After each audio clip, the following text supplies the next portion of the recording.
Yo, homies, this is Phreak, and this will be an audio commentary, as you know, for WCRplays.com.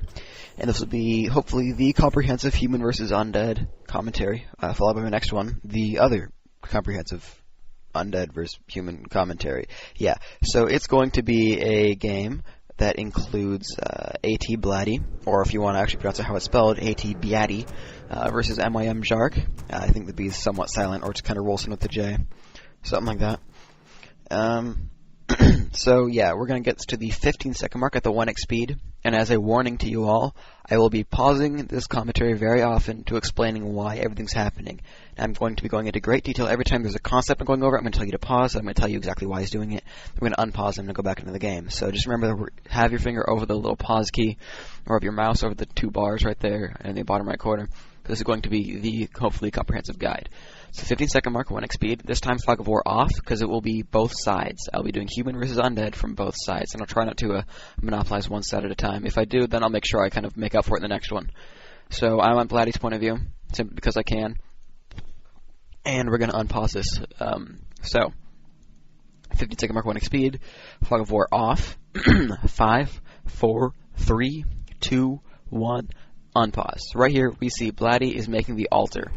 And this means that altar first is a harass build. Anytime you want to harass your opponent, you go with altar first, and you just start owning it up with your solo death knight, and it's all good. So now we see this ghoul right here. He's moving around, and now he's chopping the wood. He's getting up for another ziggurat. And as soon as he does, he's going to go off and go check out for Jark's mate. Unfortunately, he's got the wrong way. And that's no fun. 1 second, I'm going to get my dog, so pause this in 3, 2, 1, pause. Okay, and it'll be a fast 3, 2, 1 like that for each pause and whatnot, so just kind of get ready for it. So at 48 seconds, we're going to unpause in 3, 2, 1, unpause. Now you see Jark's base build is awesome. You're going to see, it's going to be apparent in this replay in a little bit, that this build does not let Death Knights through at all until they go all the way around the top. So just remember that base builds are extremely important. It's really easy to block heroes. Blocking ghouls is harder. Still possible, of course. But you're going to see that as he chops down some wood, he's actually going to replace the trees with buildings. It's going to be a block for a long time.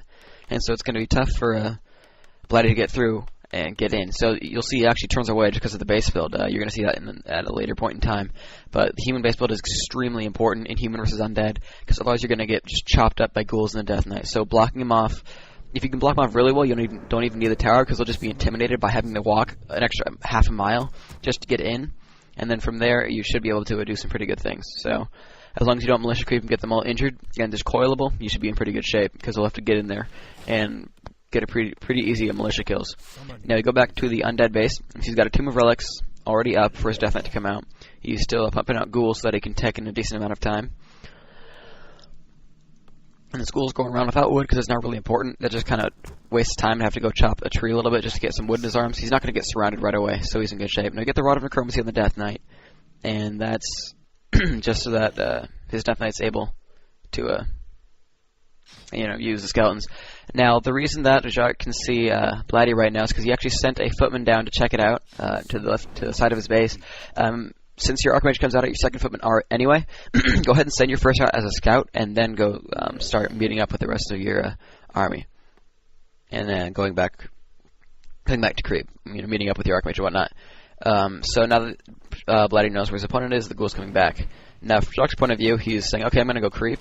But he also probably realizes, he pulls the creeps out so that he can access them easier. That way he's not stuck, he's not cramped. If the Death Knight is to come, it'll be pretty easy to block it off.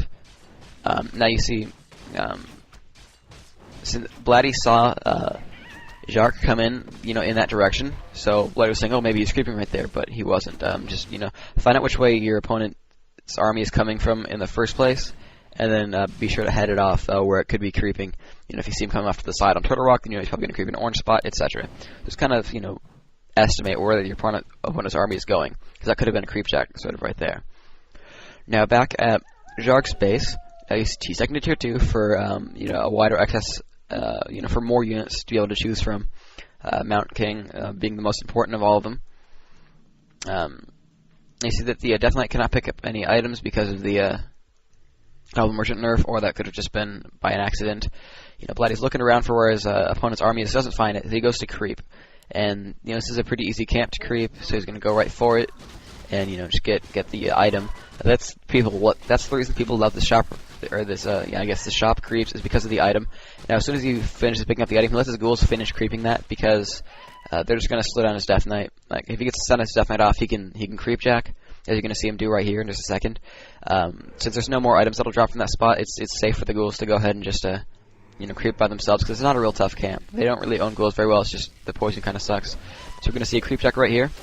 Never hesitate when it comes to putting off a coil, because if you hesitate, the thing's going to die somehow.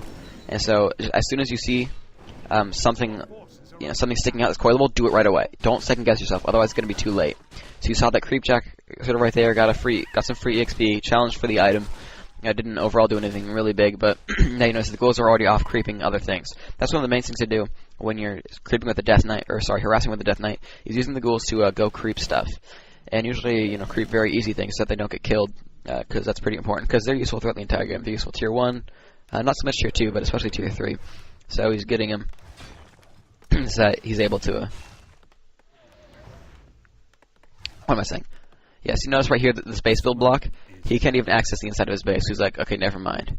Because he assumes, Jacques can turn around and block him off, so the base will just completely turn him off, as you saw.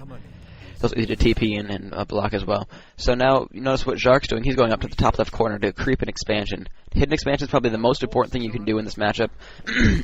It is very hard for human to be undead at equal resources.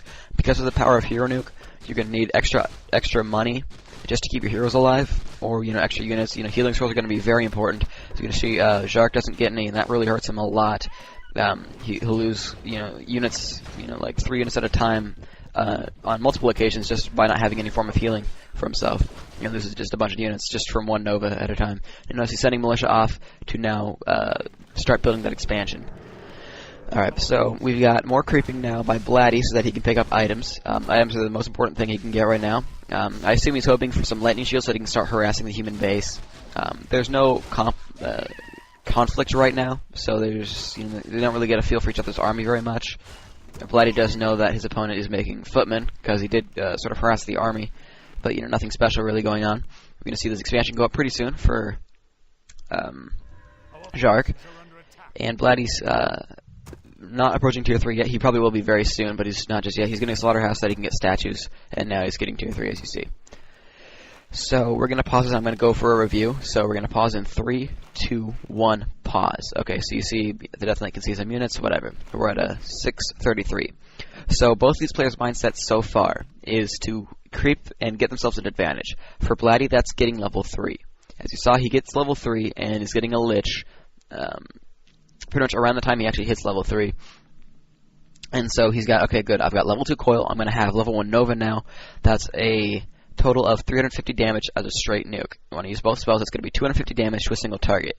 And that's enough to really put some hurt on the Archmage. Sure, it's a 30% reduction, but that's pretty nice. Now, so that's right now that's the scope. To get some statues out, to get his ghouls up to frenzy, and rely on his heroes to force some TPs and put his opponent back money-wise. Because straight up armies, I'm pretty sure human can win because of the spells. And if there is slow, they're forcing destroyers, and destroyers aren't the best unit when they're not in numbers, because Orb of Annihilation doesn't do that much unless there's quite a few of them. Then it's some pretty sweet AoE damage, but there's only like 1, 2 destroyers. That's not very much. It's limited dispelling, and it's just a total burn of 300 gold each, and so that's not a big deal.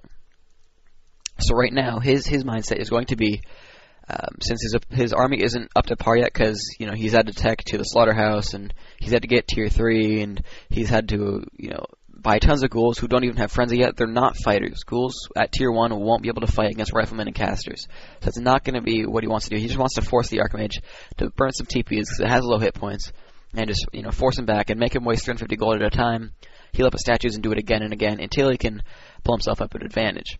Now, unfortunately for him, Jacques is now making an expansion, and that 350 gold is going to get bought back pretty soon. However, he's also spending a good 400-something putting up the expansion. So, for a short amount of time, Jacques is going to be at a gold disadvantage because he's had to make so many different kind of things to keep his heroes alive, making the expansion, etc. And there's a lot that he's spending. Now, Jacques' mindset is, you know what? Undead can't really touch me until they get high-level heroes. So he's probably just going to creep, get himself ghouls, get himself 3 high-level heroes, and he's going to come after me. Well, what he's thinking is, well, by that time, guess what? I'm going to be already expanded, massing out Dragonhawks or whatnot, and pretty much just owning that way, just with this big unit advantage. So Bjark's going for the unit advantage, while Blatty, though he doesn't know there's an expansion, he's going for sort of a gold advantage and then getting unit advantage that way. So they're both have different styles. The nuking to force money, or the expansion very much hidden. That's why it's so far away. He's not worrying about defending it so much, although he's going to get a pair of towers to help keep it up. But what he's trying to do is just to keep it safe, hidden most of all, which keeps it safe if they don't know about it, and then just winning through money and more units. That's how Human wins, is really their units and their Mountain King. The Archmage is just sort of a mana supplier and an early game hero, and the Paladin, well, I'm going to go over the Paladin later. Okay, we're going to unpause this again. So 3, 2, 1, unpause. So we're at 6:35. So right now he sees the Archmage and his Lich is now out. And he's like, okay, sweet. So he realizes that and he puts his Lich at the shop. He wants his Death Knight back because there's too much army for him to handle just yet. Lich gets himself a mana potion so that he can spam Nova. And of course learns Nova. And then we're going to see some action going on pretty soon. Death Knight picked up some more Sentry Wards, as you can see. It lasts for 10 minutes, just so you know. You see the Mountain King comes up with some healing, and he's like, alright, let's go. And so they're going to creep this spot right here, because it's good items, it's good EXP, because he wants his MK to start getting some EXP now. He realized, I have just enough army to creep this out, and he's still relying on the fact that Blatty won't be touching him. Or at least hoping on the fact that Blatty won't be touching him. However, the Sentry Ward for Blatty sees that he's right there, he's waiting for him to engage the creeps, and here we go. And Daybreak comes, and guess what?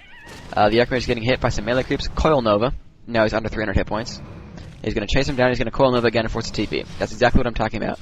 MK bolts the wrong guy, and we're going to have another Coil Nova right here. The Archmage isn't running back. Coil Nova, 60 hit points. Sorry, 26 hit points.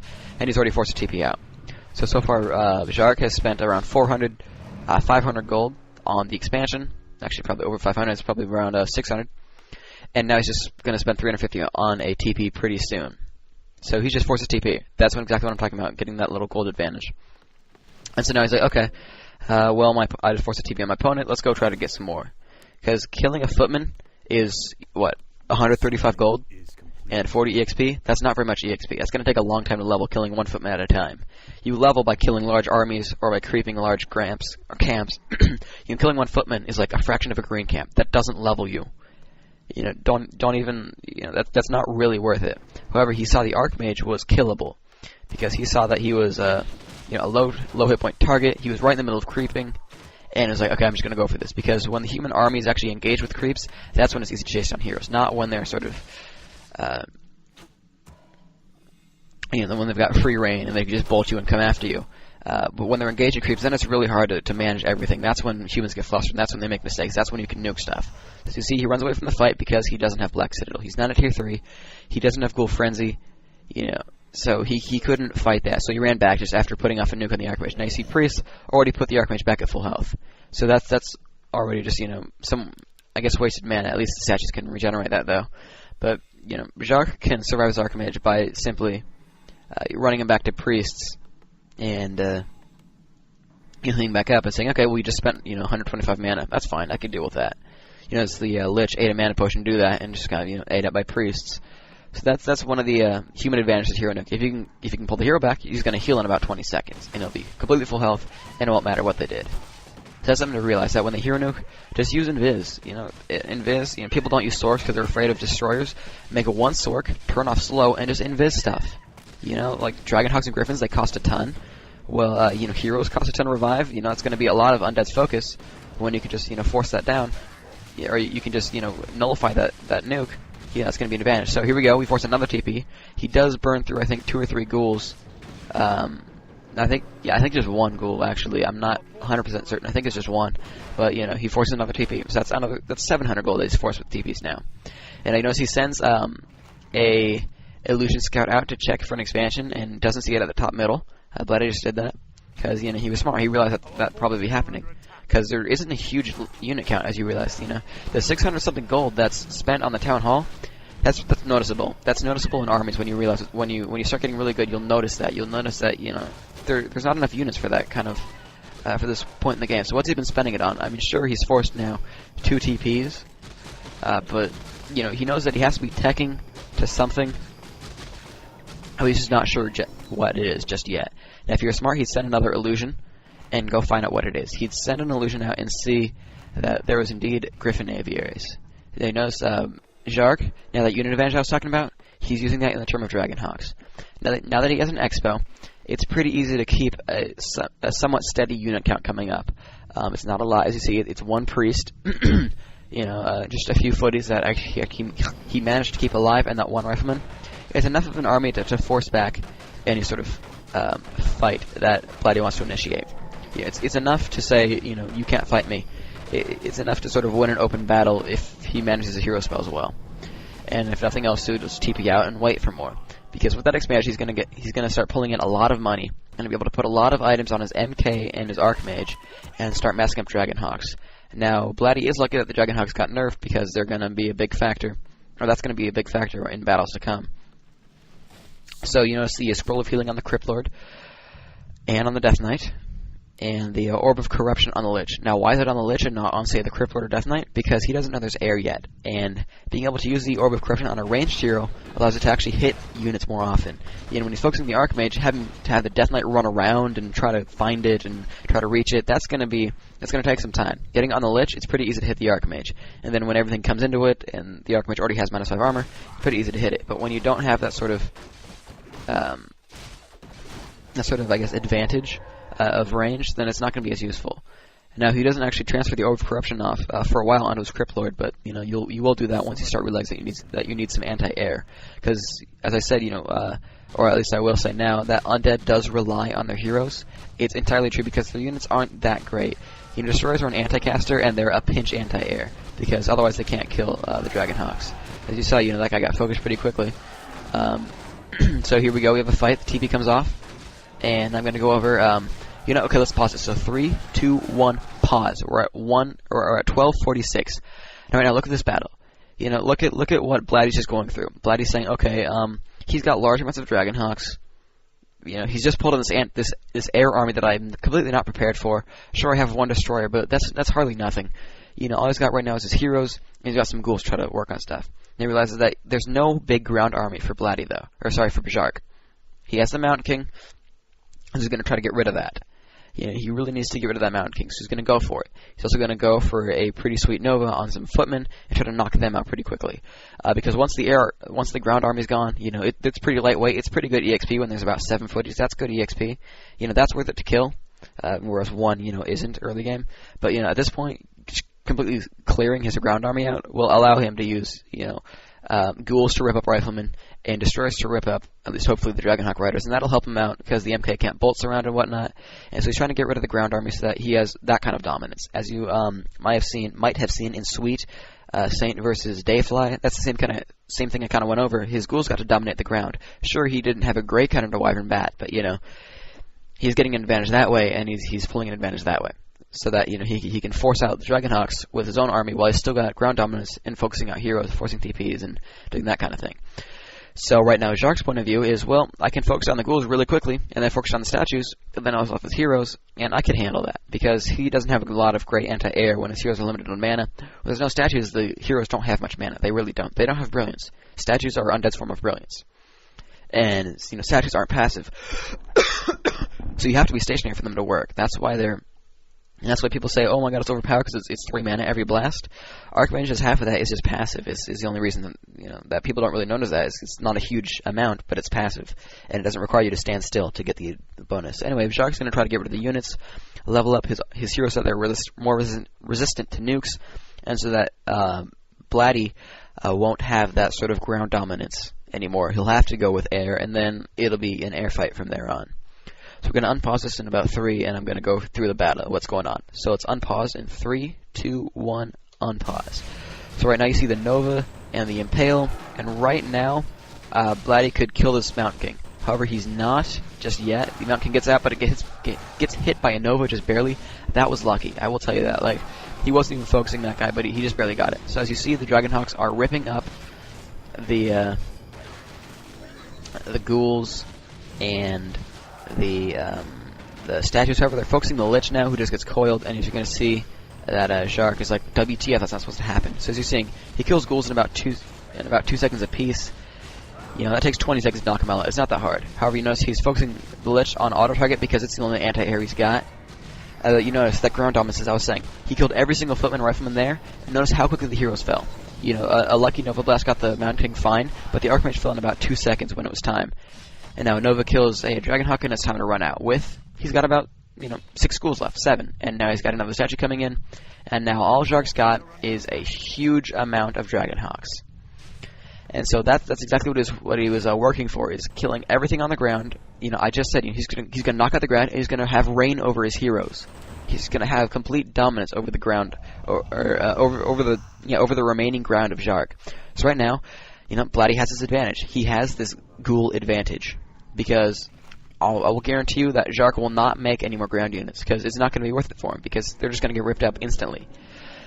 So now, the only thing that Jark can build is Dragonhawks because he knows full well Blatty's going to go Destroyers. And since Griffins cannot touch Destroyers, he's going Dragonhawks. Riflemen are going to get ripped up by ghouls.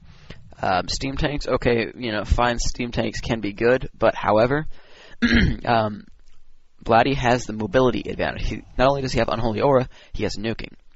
So anytime there's a fight, he can run his Destroyers back, just chain nuke a Dragonhawk, then heal back up with statues and go at it again and again and again until they run out of gold, and he's just got level 7 heroes, and there's hardly anything that Jark can do about it because guess what? There's no ground units for the MK to surround. You see why that ground advantage means so much. He can now play hit and run. He couldn't before because there's this thing called the Footman Surround, but you know what? Now he can't do that anymore. So as you see, there is now an orb on the Crypt Lord, and so now he has some pretty nice anti-air. Sure, it's only from 2 guys, but it's pretty nice. It's about 30 damage apiece. And so, with the -5 armor and some Nova and some coil, it's going to start adding up. So now the MK just comes out and he's eating a Clarity. And however, Blatty sees that and he's going to go right for it. He doesn't want that ground dominance. He's going to get rid of the MK before it's allowed to creep and level. Because unless Jark starts using taverns, it's going to be a long time before he starts getting heroes back. And so, he's already running the Archmage, but, surrounds the MK. MK starts buying items like crazy. This is, again, this gold item dominance, that he's forcing so much money by forcing TPs and potions all the time, that he's owning that way. And so, notice another nuke goes off from the Mountain King. Nova's going to go off, he rituals the Novas, and that's going to fall in about 2 seconds. So, down goes the MK, with a clap or whatever. And then he runs out because he realizes, oh crap. However, the Death Knight's blocked, so, he trades TPs that way, but, kills an MK. That's pretty nice. And he loses a ghoul because he ritualed it, but maybe 2 ghouls? No, it looks like just 1. And now, from Jark's point of view, why was he focusing down the ghouls? Because they were the only thing that was really touching the MK quite so much. The MK can, to an extent, get away from heroes, but not when there's a bunch of ghouls able to surround. That's when the MK can't really touch him. Because, he can bolt the Death Knight, start running without Unholy Aura, it's easy to chase down. It's not easy to chase stuff down. Now, Jark's Dragonhawks go for the statues because they can't get healed. All it can do is switch them to Destroyers and hope they run fast enough. So that's why you focus statues, because they're gonna be Destroyers. By killing them, you just denied them 1 Destroyer, and it's 200 gold also. That can't hurt. So that Jark is just trying madly to get rid of that ground dominance that I was saying, of all those ghouls, and trying to get rid of any possible Destroyers. It's probably not going to be enough, as you're going to see, but that's his point of view. That he's trying to get rid of all of Blatty's advantages, and then he's going to hope to win it through his hero or through his Dragonhawks. It's going to be Dragonhawks versus Destroyers, and he does have the damage type advantage with that. And if he can run back and forth and deny the mana off of the Destroyers, that'll be another good point for him, because then it won't have the Orb of Corruption Splash, and he can win a straight fight generally. Look, this 20-26 versus 19-21. Destroyers finally have more hit points and more armor. They also cost more by a third. And when you look at the piercing damage versus magic damage, that's 200% versus 125%. That's another advantage. So Jark's advantage is not letting him get mana, and Dragonhawks can somewhat win versus Destroyers. However, it's the hero advantage that Blatty is going to rely on and going to use to win this game. He's killing those ghouls right here at the top of the map. He's trying to get rid of that ground dominance, as I was saying. And so that's what this matchup is about when it's air, is can, Blatty keep his ground advantage? Can Jark get rid of it? And if he can, then he's in good shape. Now, another thing that's going on is, the reason that he can't deny that ground dominance is Dragonhawks aren't that great against anti-ghouls. With that -1 damage, it was somewhat of a big deal. It was important. It is pretty important in this game. He can't go Griffins because that's going to detract from his Dragonhawk production. Detracting from his Dragonhawk production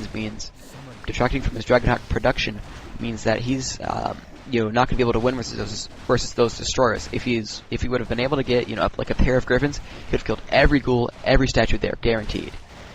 So now we have finally a TP for the Archmage, but he's going to hang on and kill that castle so that there won't be any Griffins anymore. Yeah, so now without any great form of anti-ground, now it's on. So we're going to have some nuking going off. Going to try to use the Orb of Corruption, the Orb of Annihilation Splash, the Orb of Corruption damage. He's going to try to knock out Dragonhawk as best he can, but notice, Bloody has to run. Blatty has to run from that fight. And so now it's going to be, 1 mine versus 1 mine, but, Blatty's done 3,800 gold, and Jark's expansion has, 9,000 left. So, in a delayed game, Jark's going to be able to pull more money out, and you just see that the Dragonhawks just own those destroyers, essentially, even with the heroes there, without the MK out, without any ground units at all for Jark, the Dragonhawks won, because piercing damage, and they have more upgrades. When he's got that expansion, he's able to afford the upgrades. When Blatty doesn't have the expansion, he's not going to be able to afford it. He needs to get out units fast. He needs to get enough destroyers to actually match numbers.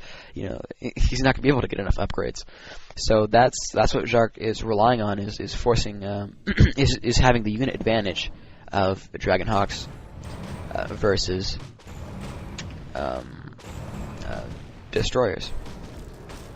So, the Archmage is getting some EXP, getting more resistant to nuking, and we're going to have another fight going off. Now, you see the Death Knight also now has an orb. I assume it didn't get taken off the Crypt Lord. I can't say for certain. I guess, yeah, okay, the Crypt Lord, so every one of his heroes now has anti-air. And since that MK is going to take some time to come back, as I don't think he's even taverning it just yet. I don't see an MK at all for Jark. His heroes are going to be close to untouchable because piercing damage doesn't do very much. Here we go, now we've got a fight going on. And we're going to see, we're going to try to get some absorbed mana going on in this Orb of Annihilation Splash. Coil on the Destroyer to keep it alive. We're going to see some more Nova going off. And just getting as much damage as he can with those orbs. As Jark is just focusing down the statues to get rid of him, because that's all he can do. Blatty's doing very well in saving his Destroyers, running it back, and then putting in some Coil. So that's how you win this, is you try to find a way to win through the ground, and then make him fork. So he's essentially making him focus something other than his destroyers, so that he's pretty much either having to choose between ghouls and destroyers. Ghouls can rip up his Archmage, destroyers can rip up his Dragonhawks if they're left alone. And finally the MK is back. He does have an altar, he revived it, but now it's too late because he's not able to bolt ghouls really in time anymore, or heroes, because now Blatty has the advantage. And so we're gonna have a fight going on right here, and Blatty's gonna win it. So he's focusing on the guard towers. Even when the Dragonhawks show up, they're going to focus the guard towers, because towers have more damage and less durability than the Dragonhawks. And so now he's going to probably turn around right here, and he's going to start fighting again. However, he realizes that he's in range of all this ability to make base defense and whatnot. He's gonna back up, get his Lich safe, and he's going to start fighting again. He's going to eat up that water elemental very quickly, I think, possibly, or he'll just kind of like kill it normally. Yeah, I think he ate it right there. And now the Dragonhawk's getting ripped up by the heroes. He was finally able to hit and run enough to finally knock out the hit points. As you see, there's no pretty much healing scroll usage by Jark, and he wasn't able to keep up the Dragonhawks or his ghouls, or sorry, his footmen. And he says GG and leaves. So look at this, Blatty with a pretty sound win, but a great counter pulled right there. He said, "Oh crap, I need destroyers," and he made them, and he's like, "Bam, here we go." And now, about the Paladin, I was going to say earlier, the Paladin would have saved him quite a lot, because he would have been able to save heroes and save units, especially, and pull an advantage. As you saw, when in the fight where Jark pretty much lost his entire ground force and both his heroes, that Paladin right there would have saved the MK, would have saved possibly the Archmage, or at least let him live longer, and would have been able to start nuking the Death Knight if there wasn't anything to heal, just to force him to get out faster. Or even just doing a mass focus on the Lich and nuking him like crazy too, and just killing that hero would have done a lot because Nova helped a ton. Just, bolt, like bolt, light, focus, go, try to kill it, go, and, kind of doing that kind of thing. But as he didn't get a paladin at all, that was a disadvantage for him. And then when Blatty killed the castle, then it was pretty much sealed for Jark that he's not going to be able to make a paladin. And then Blatty was like, sigh of relief, he can't heal his heroes anymore. Because you know how quickly priests are going to die to like a bunch of level 4 heroes and just a few ghouls when there's no ground force left. All that was left for the ground for Jark was, priests if he made any. And, what am I thinking? Priests if he made any, and water metals in the Archmage, and so there's no more sort of forms of healing left for Jark. All right, I'll do my next commentary later. This will be Phreak signing out. Be sure to leave comments and whatnot, and goodbye.